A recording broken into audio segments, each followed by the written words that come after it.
أعوذ بالله من الشيطان الرجيم. بسم الله الرحمن الرحيم.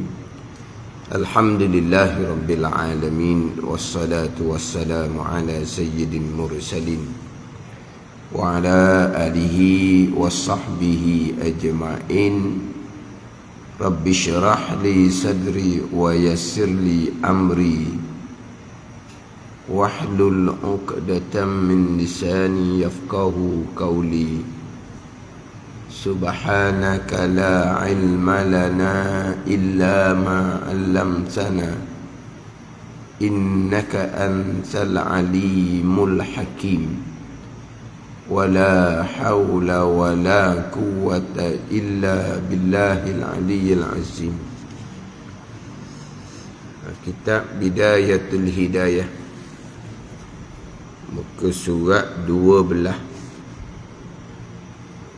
baris yang ke-8 daripada bawah. Baris yang ke-8 daripada bawah.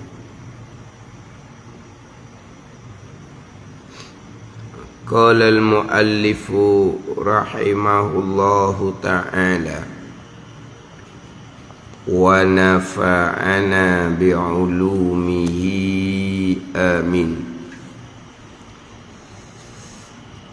Wa mumasalatuhu lil hawadisi bi an yakuna jirman ay ta'khuzu zatuhul aliyatu qadram minal faghari aw yakuna aradan yakumu bil jirmi aw yakuna fi jihatin lil jirmi aw lahu jihatun aw yataqayyada bimakanin aw zamanin aw tattasifa zatuhul aliyatu bil hawadisi aw tattasifa bissighari awil kibari aw tattasifa bil aghradi fil af'ali wal ahkami.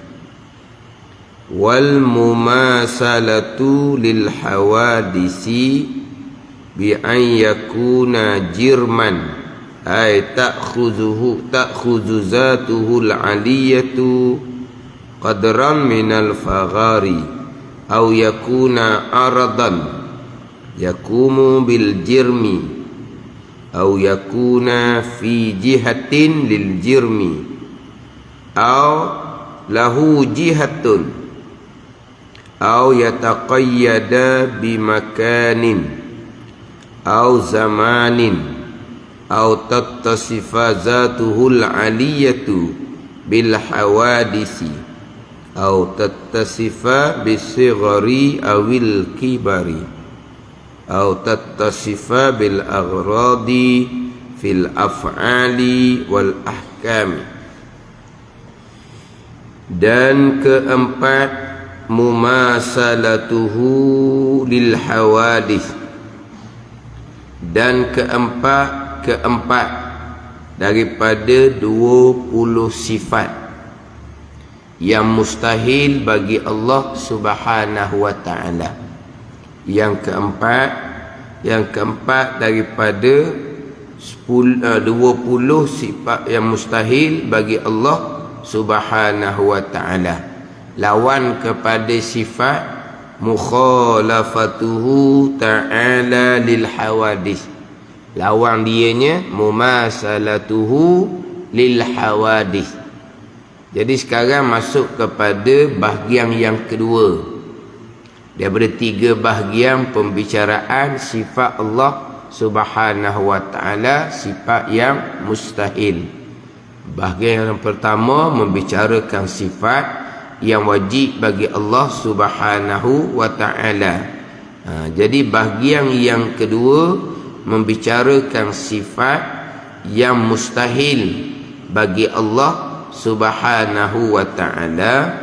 Bahagian yang ketiga membicarakan sifat yang harus bagi Allah Subhanahu wa ta'ala. Yang mana dalam matan Ummul Barahin Bidayatul Hidayah ni karangan Syekh Muhammad Zain mensyarahkan akan matan Ummul Barahin karangan Syekh Sanusi rahimahullah. Jadi Syekh Sanusi rahimahullah susun dalam matan Ummul Barahin dengan permulaannya 20 sifat yang wajib bagi Allah. Selesai, barulah disusuli dengan 20 sifat yang mustahil bagi Allah Subhanahu wa ta'ala. Kemudian barulah disusuli dengan burhan ataupun dalil bagi tiap-tiap sifat yang wajib bagi Allah dan sifat yang mustahil bagi Allah. Ini matan Ummul Barahin. Kita biasa duk ngaji kitab-kitab Jawi itu disusun cara lain. Contohnya sifat yang pertama, sifat wujud.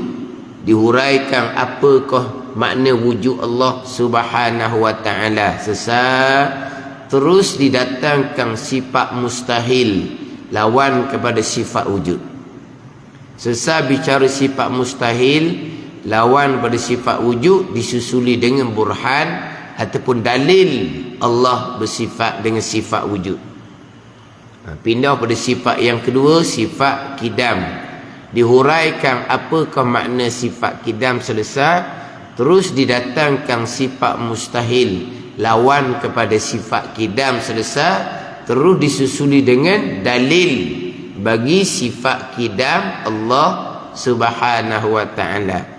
Jadi satu-satu sifat tu sekali dengan sifat mustahil, sekali dengan dalil. Matan Ummul Barahinnya tidak. Membicarakan sifat yang wajib 20 habis sampai ke kaunuhu mutakalliman, barulah ni masuk kepada sifat mustahil lawan pada 20 sifat yang wajib bagi Allah. Selesai, barulah mari pergi pula kepada dalil Allah bersifat dengan sifat wujud. Dalil Allah bersifat dengan sifat kidam, dalil Allah bersifat dengan sifat baqa. Disusun gitu dalam matan Ummul Barahin. Jadi sekarang ni bahagian kedua ni, susun sifat mustahil lawan pada sifat yang wajib bagi Allah yang 20 tu, susun sebagaimana sifat wajib lah. Sifat wajib wujud, kidam, baqa. Susunan dia, sifat mustahil lawan kepada sifat wujud, sifat adam terdahulu. Sifat mustahil lawan pada sifat kidam, sifat hudus. Yang ketiga, sifat mustahil lawan pada sifat baqa.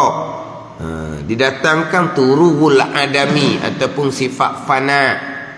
Itu lawan pada sifat baqa. Ikut susunan lah.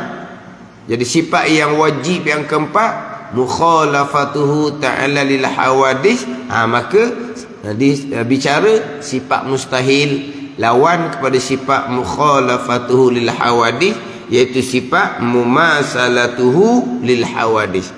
Ini sifat mustahil lawan kepada sifat yang wajib bagi Allah yang keempat, mukhalafatuhu ta'ala lil hawadis.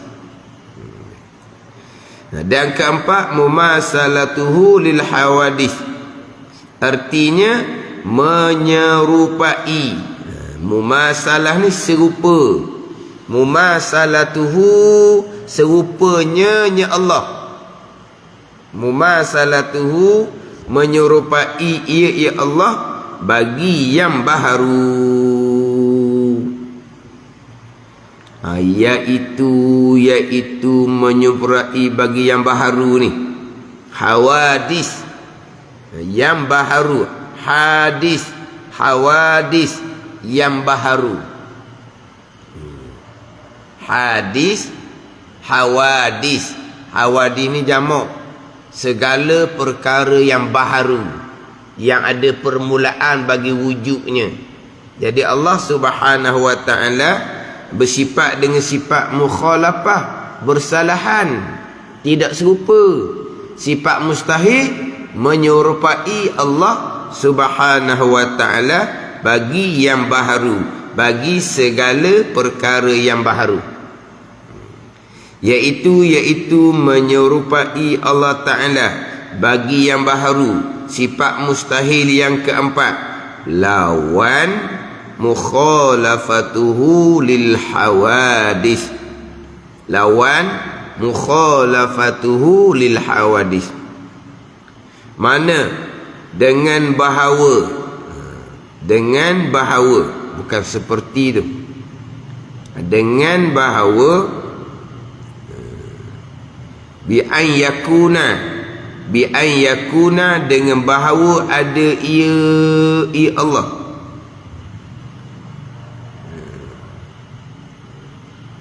Wal mumasalatuhu lil hawadis, terjemahan dia menyuprai oleh Allah bagi segala perkara yang baru. Mana bi an yakuna dengan bahawa adalah ia Allah. Dengan bahawa adalah ia, bukan seperti. Dengan bahawa adalah ia Allah berjirim.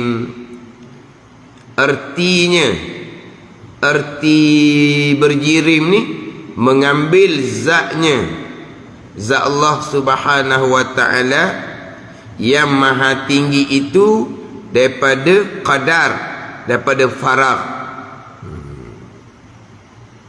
Artinya mengambil zatnya, mengambil zat Allah subhanahu wa ta'ala yang maha tinggi, zat Allah yang ta'ala, yang maha tinggi. Ta'ala itulah bahasa Arab, yang maha tinggi itu bahasa kita, terjemahan.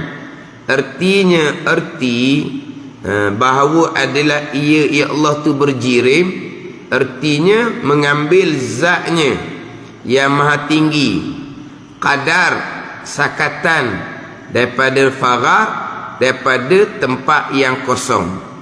Faragh yakni tempat yang kosong. Jadi apabila berjirim, maka mengambil tempat yang kosong. Mana berjirim? Macam tubuh kita. Macam tubuh kita ni, dia mengambil akan qadar, akan sakatan daripada tempat yang kosong. Mana kalau tempat tu sudah padat, tempat tu sudah padat, jirim kita ni tak boleh nak pergi. Ni jirim kita ni lah. Jirim yang kasif ni. Kalau jirim yang latif, jirim yang halus macam jirim malaikat, dia boleh menembus, dia boleh duduk di tempat yang padat.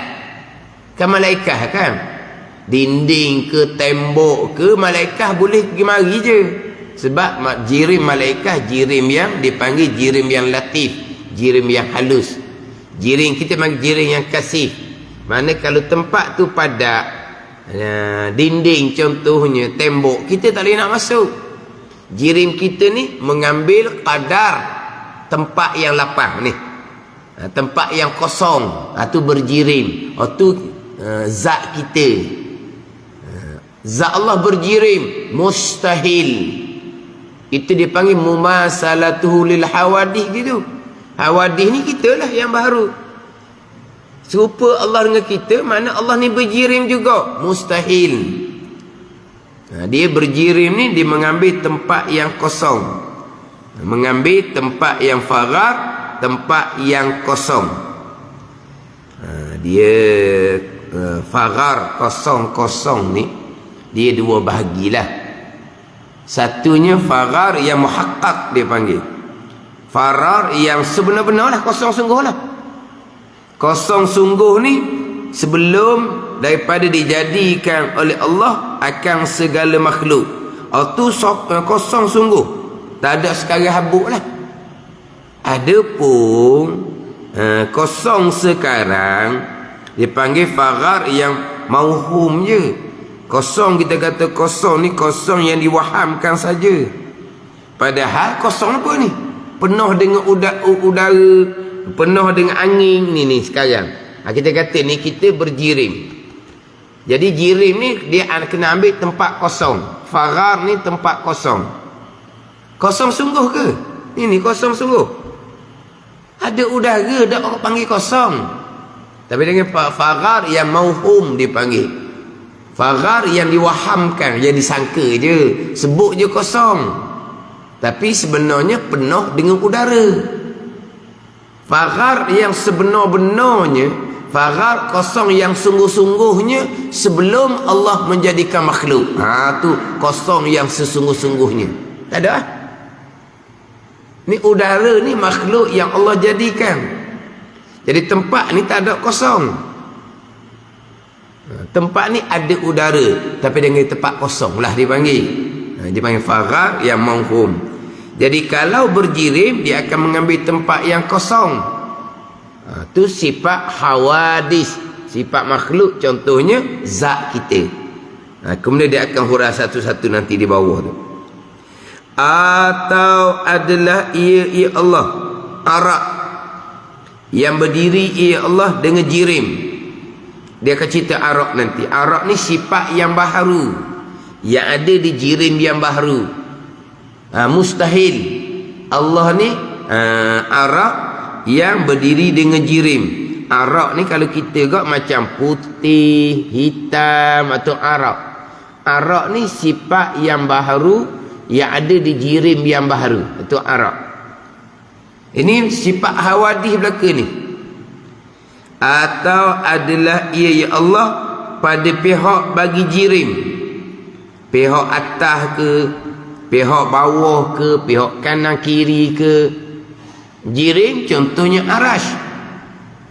Arash ni jirim yang paling jirim yang dijadikan daripada nur, yang meliputi alam. Dia panggil jismun nuraniyun, jisim yang bersenur yang meliputi alam. Jadi kalaulah Allah ni berpihak bagi jirim, atas arah ke bawah arah ke, itu sifat yang baharu atau mustahil bagi Allah Subhanahu wa ta'ala. Atau ia Allah berpanca indera. Dia akan bicara nanti. Ada Allah ni berpanca indera. Atau berhad dengan tempat atau masa. Atau adalah ia berpanca indera tu diterjemah daripada aulahu jihatun. Aulahu jihatun, jihah. Ataupun bagi Allah ni jihah, pihak. Jadi jihah pihak ni diterjemah dengan panca indera. Diterjemah dengan panca indera. Nanti di hadapan dia akan bicara. Berpanca indera maknanya berpihak. Mana pihak atas, pihak bawah, pihak kanan, pihak kiri. Itu berpanca indera. Diterjemah daripada aulahu jihatun. Atau berhad dengan tempat atau masa. Itu terjemahan daripada au yataqayyada bimakanin au zamanin. Adalah Allah Ta'ala berhad, bersakat dengan tempat ataupun masa. Allah berkait dengan tempat. Di atas arash ke, di atas langit ke, bertempat di bumi ke, itu sifat hawadis belaka. Bertempat tu sifat makhluk. Bertempat di langit itu sifat malaikah. Bertempat di bumi itu sifat itu manusia. Itu sifat hawadih belaka. Atau masa, berkait dengan masa. Itu pun sifat hawadis. Macam kita berkait dengan masa. Jadi timbullah kitanya baru, lama, tua, muda, sebab berkait dengan masa. Macam contohnya malaikah, makhluk Allah yang lama dijadikan. Sebelum dijadikan manusia, dijadikan Nabi Adam AS. Lama dah malaikat tu ada. Sebab apa boleh sebut lama? Sebab berkait dengan masa. Adapun Allah lama dah, tua dah Allahnya. Tu mustahil. Sebab itu berkait dengan masa. Allah tidak berkait dengan masa. Sebab nak timbul masa ni duduk di dalam alam, maka timbullah masa. Duduk dalam alam ni barulah timbul masa. Allah tidak berkait dengan tempat. Tidak berada di dalam alam. Alam dunia ke, alam akhirah ke. Alam dunia ke, alam akhirah. Allah tidak berkait dengan alam, dengan tempat. maka tidak berkait Allah dengan masa. Atau bersifat zatnya zat Allah yang maha tinggi dengan sekalian sifat yang baharu, bersifat dengan sifat yang baharu, itu mustahil bagi Allah subhanahu wa ta'ala. Atau bersifat dengan kecil atau besar, itu pun mustahil bagi Allah subhanahu wa ta'ala. Besar itu Allahu Akbar, Allah maha besar tu pakat, bukan besar zat. Ada ceramah dia kata Allah ni besar sangat-sangat, sebab tu kita tak dapat melihat Allah, sebab Allah besar sangat. Jadi tak boleh nak melihat Allah sebab Allah besar. Kecil, besar, itu adalah sifat hawadis, segala perkara yang baharu. Allah mukhalafatu lil hawadis, bersalahan dengan makna tidak serupa Allah subhanahu wa ta'ala dengan segala perkara yang baharu. Dia akan bicara satu-satu nanti. Atau bersifat dengan berkehendak pada segala perbuatannya dan segala hukumnya hukum Allah. Allah berkehendak ni, Allah ada gharad, ada tujuan yang menekan. Bukan berkehendak dengan makna sifat iradah, bukan. Berkehendak dengan makna Allah menentukan, bukan ni. Berkehendak ni macam tujuan yang menekan. Kita ada kehendak. Kenapa kita bekerja? Kerana kita berkehendak kepada pendapatan untuk menanggung nafkah keluarga. Itu kita ada kehendak, ada tujuan yang menekan. Kenapa kita kena belajar? Sebab kita berkehendak kepada ilmu. Kita buat amal kerana kita berkehendak kepada pahala, sebab kita nak balasan baik di hari akhirat. Itu kehendak orang panggil. Ada tujuan yang menekan. Kan kita kan? Kenapa kita belajar? Sebab kita berkehendak kepada ilmu. Itu satu tekanan kepada kita tu. Sebab kita nak kepada ilmu, maka kita kena belajar lah. Kena belajar. Perbuatan kita belajar ada gharad dia panggil. Ada tujuan yang menekan. Kita buat amal, perbuatan kita ada gharad. Apa dia? Nak dapat pahala, nak dapat syurga. Itu boleh panggil apa? Gharad, tujuan yang menekan. Kita kena makan. Sebab apa? Tak makan, lapar kita, tak bertenaga kita. Maka perbuatan kita makan ada gharad, ada kehendak, ada tujuan yang menekan supaya kita jadi kenyang dan bertenaga. Ada. Itu mustahil bagi Allah subhanahu wa ta'ala. Tapi sekalian perbuatan Allah, sekalian hukum Allah, ada hikmah dia belaka. Kita wajib berpegang sekalian perbuatan Allah, segala hukum Allah yang diturunkan kepada manusia ni ada hikmah dia belaka. Wajib berpegang seumpama tu. Walaupun yang Allah perbuat tu pada zahirnya perbuatan yang salah. Sebab perbuatan Allah ni, yang baik pun perbuatan Allah, yang jahat pun perbuatan Allah, yang manis pun perbuatan Allah, yang pahit pun perbuatan Allah. Kan kesemuanya qadar perbuatan Allah yang bersifat dengan kudrah kan. Jadi perkara jahat yang Allah perbuat, Allah perbuatkan hamba menjadi kupu, Allah perbuatkan hamba melakukan maksiat. Kita wajib berpegang perbuatan Allah tu ada hikmah dia belaka. Itu je. Apa hikmah dia? Hanya Allah yang mengetahui rahsia kerajaan Allah subhanahu wa ta'ala.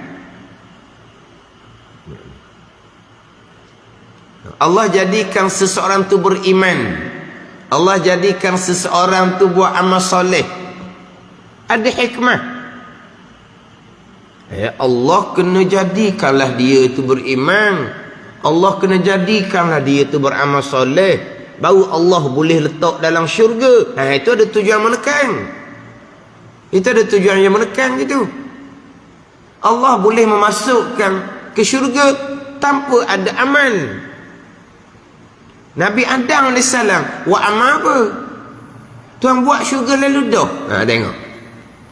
Mana Tuhan boleh jadikan seseorang ahli syurga. Tak ada, Tuhan tak berkehendak pun kepada amal untuk Allah bersyurga. Kita berkehendaklah kitanya pada amal untuk dapat balasan syurga. Perbuatan Allah kan. Kita beriman ba'amal soleh ni qada qadar Allah kan. Allah kena mengqada qadarkan kita beriman, beramal soleh, barulah Allah boleh memasukkan ke syurga. Tidak. Allah mengqada qadarkan beriman dan beramal soleh, Allah qada qadarkan bubuh syurga. Ada hikmah dia belaka. Bukan ada tujuan yang menekan. Kita nak balas baik, tunggu buat molek dulu. Buat molek dulu, buat kena dulu, barulah kita bayar beri duit. Contohnya, kita nak balas baik, nak beri duit, nak beri apa ni, buat kerja molek dulu. Kita pun balas. Mana apa tu? Kita ada tujuan atas kebaikan tu, barulah kita boleh balas baik. Tak. Allah perbuatkan seseorang beriman beramal soleh, Allah bubuh dalam syurga. Ada hikmah dia belaka. Allah menetapkan suatu hukum, ada hikmah dia belaka. Ya Allah menetapkan hukum ni, contohnya Allah mengharamkan arak, Allah mengharamkan judi untuk mengelak manusia terjerumus di dalam kerosakan. Itu hikmah dia, hikmah untuk kebaikan kita. Di sisi Allah, Allah tidak ada gharak tujuan daripada hukum pengharaman judi dan arak. Sebab Allah boleh menjadikan seseorang selamat daripada terjerumus kepada kerosakan tanpa menetapkan hukum pengharaman judi dan arak. Ada ni. Bukan kata Allah mengharamkan judi dan arak kerana Allah ada tujuan menekan. Mustahil. Tapi ada hikmah dia belaka. Dan Allah tak kerana untuk kebaikan manusia. Ada hikmahnya untuk kebaikan manusia. Sebab Allah boleh menjadikan kebaikan pada manusia. Bukan kata dengan hukum ni barulah Allah boleh menjadikan manusia ini selamat daripada terjerumus dalam kerosakan. Sebab itulah diharamkan judi dan arak. Itu kita bicara hikmah daripada hukum yang ditetapkan oleh Allah Subhanahu wa ta'ala. Jadi perbuatan Allah baik ke buruk ke, tidak ada gharak yang menekan.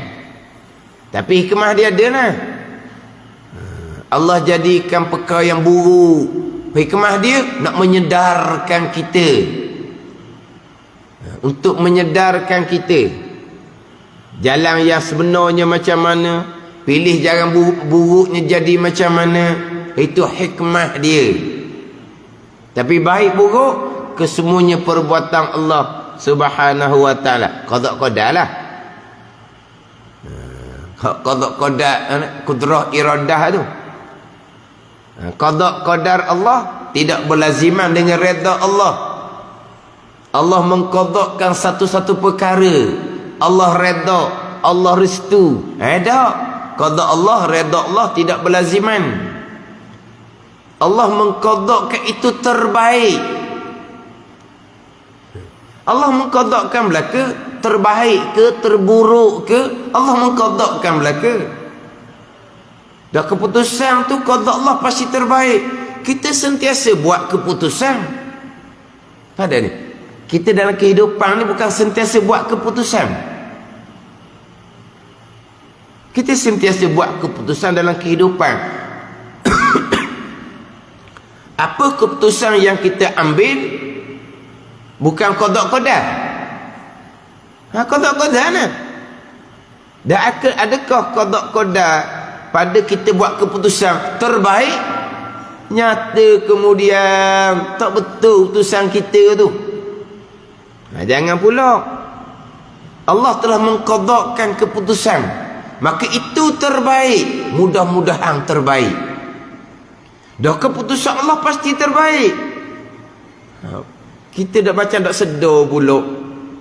Kan kita kan buat keputusan sama-sama kan.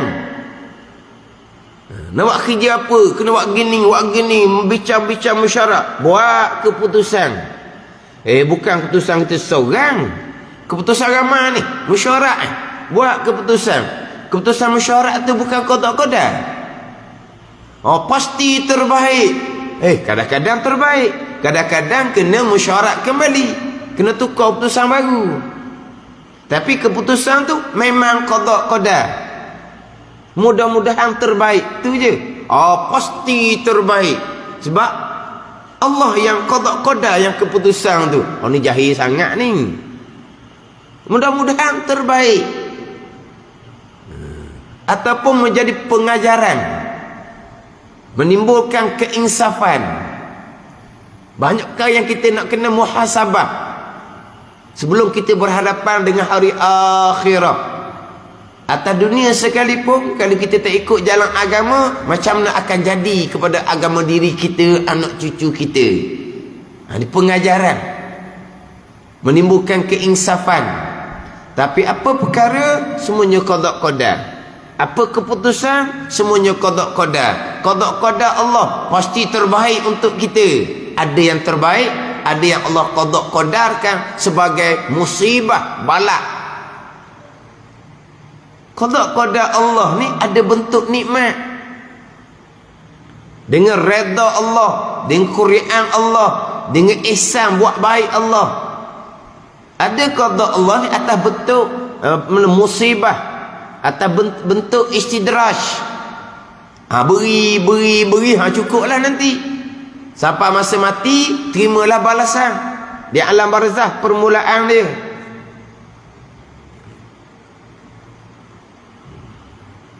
Keputusan Allah pasti terbaik, mudah-mudahan. Jadi macamlah buat keputusan ni, memang hari-hari tu buat keputusan.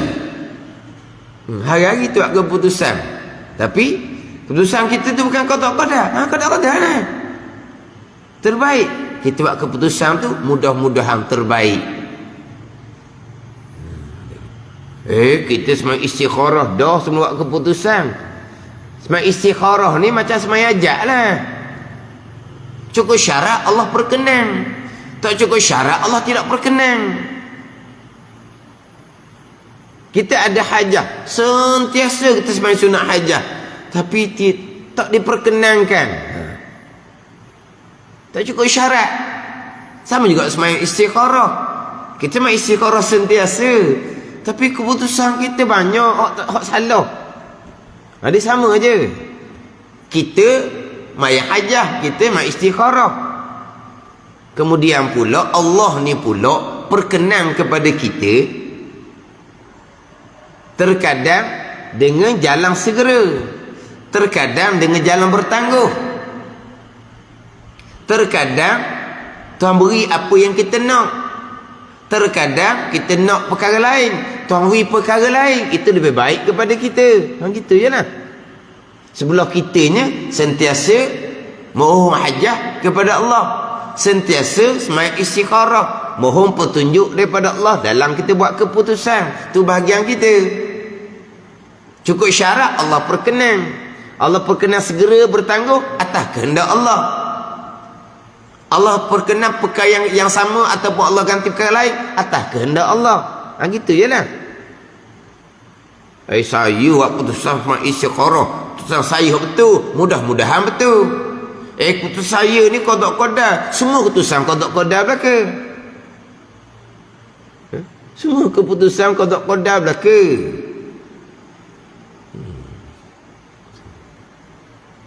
Pasti ini yang terbaik, sebab Allah pasti tidak mengqada-qadakan perkara buruk. Jadi pelik pula dah.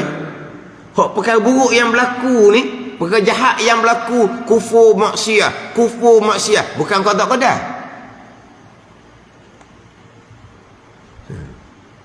Perkara buruk, perkara jahat, kufur maksiat yang berlaku sepanjang masa ni, bukan qada-qada. Semualah qada qadar.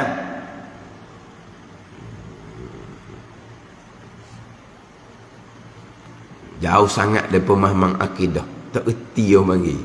Mudah-mudahan yang terbaik. Terkadang Tuhan beri itu atas jalan redha, atas jalan ihsan, buat baik Allah Subhanahu wa. Terkadang ambil, nak sangat ambil. Tuhan jadikanlah. Yang kita berpegang, kesemuanya ada hikmah belaka. Itu yang kita berpegang. Semua perkara yang Allah perbuat, semua perkara yang Allah hukumkan, Allah tetapkan, semuanya ada hikmah. Cuma daripada perbuatan Allah, hukum ketetapan Allah, Allah tidak ada gharak, ada tujuan yang menekan. Kita ada tujuan yang menekan. Buat ini kerana ini. Kita menetapkan hukum peraturan ini kerana ini. Itu ada tujuan yang menekan. Kan kita kan menetapkan hukum peraturan. Kenapa? Kena tetapkan hukum peraturan ni kerana ini. Kalau tidak jadi susah. Ni. Apa tu? Gharak, tujuan yang menekan.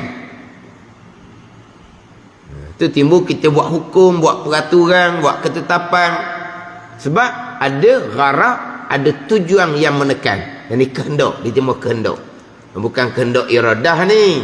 Kehendak di sini maknanya ada gharak, ada tujuan yang menekan. Atau nanti dia akan perinci satu-satu ni. Mumasalatuhu ta'ala lil hawadih, menyerupai Allah akan segala perkara yang baharu ni. Artinya menyebut yang ampunya karangan. Ampunya karangan Syekh Sanusi. Karangannya Matan Umil Barahim. Menyebut yang empunya karangan Syekh Sanusi pada kitabnya ini, kitab Matan Umil Barahim ni, bahawasanya mustahil menyerupai Allah Ta'ala bagi segala yang baharu. Itu baru kena hawadis, segala yang baharu. Mana segala yang baharu ni? Pada 8 perkara. 8 ni 8 perkara yang mustahil, yang menyerupai Allah akan segala yang baharu. Pada 8 perkara. Kalau kita baca panjang tadi terjemah tu, ada 8 perkara yang mustahil, yang menyerupai Allah akan segala perkara yang baharu. Mana 8 perkara? Pertama, mustahil pada zat Allah Ta'ala itu berjirim. Hati yang pertama, bi'an yakuna jirman, dengan bahawa adalah ia Allah berjirim. Artinya, berjirim ni mengambil zat yang maha tinggi itu, zat Allah akan qadar daripada farar, daripada tempat kosong. Dan makna farar itu, lepas tu depan tu, dan makna jirim itu. Sekarang ni mustahil zat Allah berjirim, dengan makna mengambil oleh zat Allah yang maha tinggi akan qadar, akan sakatan daripada tempat yang kosong, tempat yang lapang. Dan makna farar itu, dia jemah makna farar dahulu, kemudian dia jemah makna jirim. Dan makna farar itu lapang antara 2 jirim. Lapang antara 2 jirim, maknanya antara jirim dinding dengan jirim dinding yang satu lagi. Ni tempat lapang, tempat kosong. Antara seseorang dengan seseorang, tengah tu tempat kosong. Antara langit dan bumi. Ni antara ni, antara 2 jirim. Mana jirim langit dengan jirim bumi? Ni tempat kosong dia panggil. Tu tempat lapang, tempat kosong. Lapang antara 2 jirim. Kosong-kosong ni tadilah kosong farar yang mauhum, yang diwahamkan sahaja. Tapi bukan kosong, penuh dengan udara. Kosong sungguhnya sebelum Allah jadikan makhluk. Itu kosong sungguh. Ni dak ni penuh dengan udara, tapi dia bagi kosong lah. Jadi tempat kosong ni, tempat faragh ni lapang antara dua jirim. Antara kita dengan kita, antara kita dengan tiang, antara kita dengan dinding, itu dia panggil faragh, tempat kosong. Maha suci Allah Ta'ala daripada jirim. Maha suci Allah Ta'ala daripada jirim. Allah berjirim, mustahil sama sekali. Bahkan berpegang Allah tu berjirim, macam jirim yang baharu, itu kafir ijma' ulama. Allah besar, itu jirim lah besar gitu tu. Besar sangat. Siapa tak nak tengok? Ni. Orang ceramah ni. Bukan cakap kedai kopi ni. Orang ceramah dah ada dalam rakaman pengajar agama lah. Bukan ceramah ilmu dunia. Tiba-tiba dia sentuh berkaitan dengan zat Allah. Tak. Ceramah agama lah. Allah besar. Siapa ke tak nak tengok Allah? Besar kecil tu jirim. Tu maha suci Allah Ta'ala daripada jirim. Dan makna jirim itu apa? Tiap-tiap yang memenuh kadar daripada lapang. Yang memenuh ke tempat lapang panggil jirim. Seperti batu dan kayu. Jirim ni yang memenuhkan kadar sakat daripada tempat yang lapang, tempat yang kosong. Dia, ini istilah ilmu lah ni. Ada dipanggil jirim, ada dipanggil jisim. Jirim, jisim ni orang ngaji sekolah ada lah, ada ilmu sains, tapi makna dia apa wallahu alam lah. Makna dia apa? Jirim, jisim kan, bukan ilmu sains. Tu ilmu sains mungkin istilah dia lain. Ni kita ni apa makna jirim, apa makna jisim? Dia jirim ni dia umum. Umum ni makna hak besar pun panggil jirim, hak halus pun panggil jirim. Adapun jisim ni dia khas kepada benda yang bertongkol. Ni macam kita ni. Jadi kita ni jirim dan juga jisim. Jirim dan juga jisim kita ni. Jirim tapi ada jirim ada dua. Jirim yang besar ni dipanggil jisim. Panggil jirim boleh, panggil jisim boleh. Dia ada jirim yang halus. Dia panggil jirim yang halus. Jirim piri ataupun jauhar piri. Ni istilah makulat ni. Halus ni yang tidak boleh dibahagi. Yang tidak boleh dibahagi. Jadi mutakallimin jirim piri. Makulatnya jauhar piri. Manapun ni benda halus yang tak boleh dibahagi. Etong lah kita panggil. Dia panggil jirim. Jisim tak boleh panggil. Sebab apa? Dia kecil sangat, tak boleh dibahagi. Jadi jirim satu, jisim satu. Jadi jirim ni umum. Yang besar panggil jirim dan juga panggil jisim. Yang kecil dia hanya panggil jirim sahaja, tak boleh panggil jisim. Dia panggil jirim pirik dipanggil. Yang halus, yang tidak boleh dibahagi.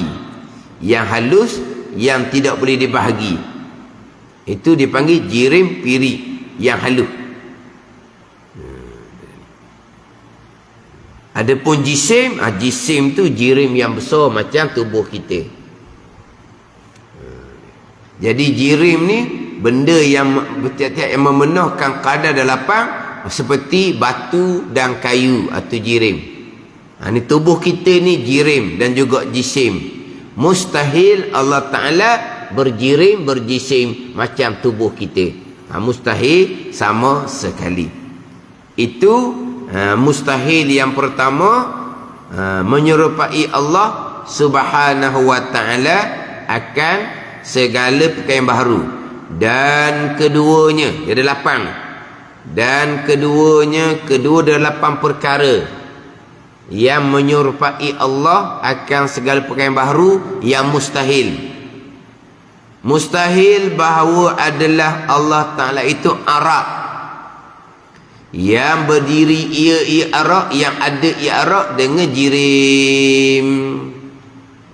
Dan makna arak itu tiap-tiap, dan makna arak itu iaitu tiap-tiap sifat yang baharu seperti putih dan merah dan hitam dan sekalian warna. Dan arak itu satu bahagi daripada alam. Arak ni satu bahagi daripada alam, kerana alam itu tersimpan daripada segala jirim dan segala arak. Dan alam itu dibangsakan daripada alam hadis, artinya baharu. Dan makna arak itu iaitu tiap-tiap sifat yang baharu seperti putih, merah, hitam dan sekalian warna.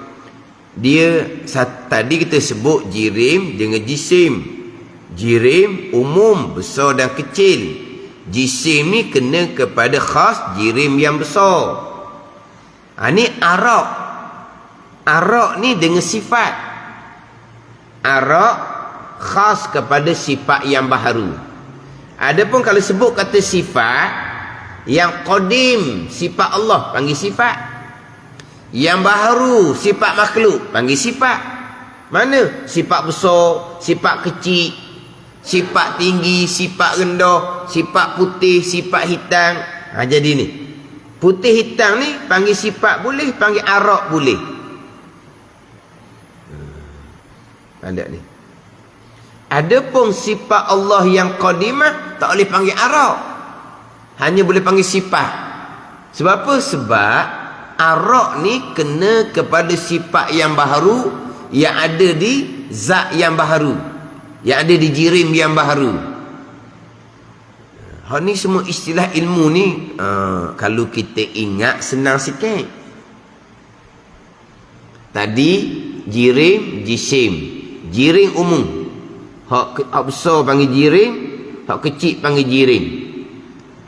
Jisim khas kepada jirim hak besar saja. Jirim kecil tak boleh panggil jisim. Sifat umum. Hak qadimah sedekala boleh panggil sifat. Hak hadisah yang baru boleh panggil sifat. Ni, sifat putih, sifat hitam ada di kulit kita. Arak khas kepada sifat yang baru juga. Zat yang qadim, zat Allah boleh panggil zat. Zat yang hadis, zat yang baru, zat kita boleh panggil zat. Ni, tubuh kita ni zat lah ni. Tubuh kita ni zat. Jadi sebut kata zat, hak qadim zat Allah boleh panggil zat, hak baharu zat tubuh kita boleh panggil zat. Adapun jirim, jisim khas kepada zat yang baharu.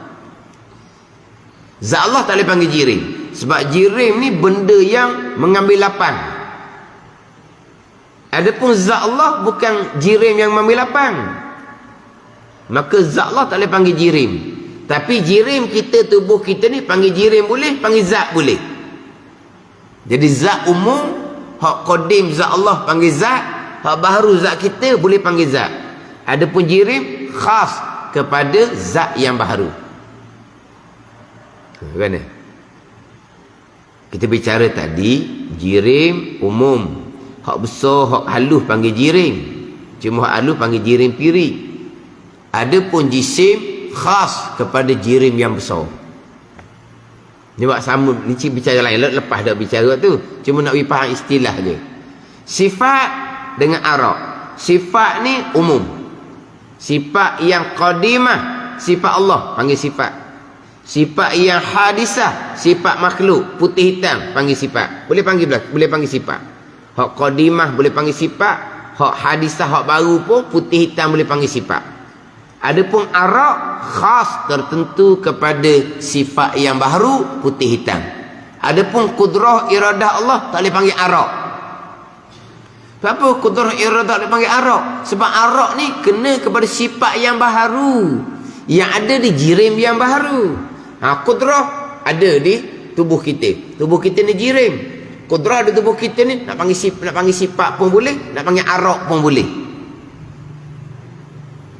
Adapun sifat kudrah Allah panggil sifat je lah, nak panggil arak tak boleh.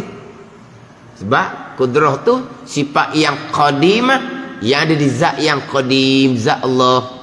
Hanya boleh panggil sifat, tak boleh panggil arab. Zat dengan jirim. Zat yang qadim, zat Allah panggil zat. Zat yang baru, zat kita panggil zat. Adapun zat kita yang baru ni, boleh panggil satu lagi, jirim. Jirim hanya tertentu kepada sesuatu yang mengambil lapang, jirim makhluk lah. Zat Allah tak boleh panggil jirim. Jadi jirim tu yang baru. Arak pun yang baru. Mustahil Allah Ta'ala arak yang beri dengan jirim. Dan mana arak itu iaitu tiap-tiap sifat yang baru. Seperti putih atau merah. Seperti putih dan merah dan hitam dan sekalian warna. Ni arak sifat yang baru. Mustahil ada arak di zat Allah Subhanahu wa ta'ala. Dan arak itu satu bahagi daripada alam. Alam apa dia alam? Kullu mawjudin siwallah. Tiap-tiap benda yang ada selain daripada Allah panggil alam. Jadi arak ni satu bahagi daripada alam. Kerana alam itu tersimpan daripada segala jirim dan segala arak. Tersimpan mana apa ni? Alam ni dua. Jirim arak. Jirim arak. Alam ni alam. Kullu mawjudin siwallah ni. Maknanya jirim berbentuk malaikah, jirim langit, jirim arah, jirim syurga neraka, jirim. Di jirim tu ada arak. Apa arak dia? Besar, kecil, putih, hitam. Tu arak. Jadi alam ni tersimpan daripada dua, jirim dengan arak. Alam ni tiap-tiap benda yang ada selain daripada Allah. Alam dunia, alam bumi, alam langit, alam akhirah. Tak lepas dua-dua ni. Dia ada satunya jirim, dia ada satunya arak. Arak ni sifat yang baru. Arak ni termasuk kita duk rasa tu lah. Manis, masing, sedap. Arak belakang dah tu. Dalam syurga boleh merasai makanan yang sedap-sedap. Makanan tu jirim. Hak sedap-sedap tu arak dia panggil. Jadi alam tersimpan atas dua ni lah. Daripada segala jirim dan segala arak.